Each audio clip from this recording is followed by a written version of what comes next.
In this video, I'll detail how to find apps that are tracking your location on iPhone on iOS 18.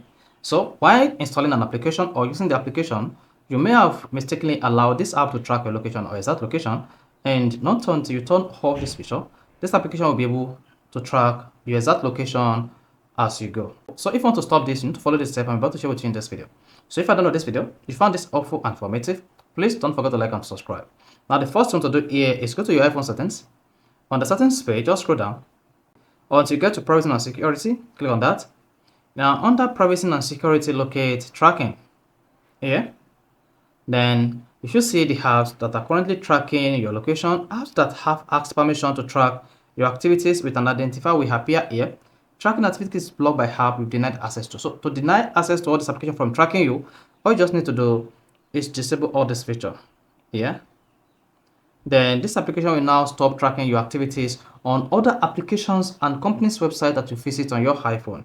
Now, if you come to your iPhone settings page and scroll down and click on apps, then under apps, go to Facebook, open it, and then you should see the allow tracking here. Now, try to turn this on. You see, allow this app to track you across apps and websites owned by other companies. This implies that Facebook tracking can easily track your activities across all other websites that you fix it on your iPhone or company's website that you fix on your iPhone on iOS 18. So this is applicable to all the apps under the tracking service on your security and privacy settings on iOS 18. So if this is helpful and informative, please don't forget to like and subscribe.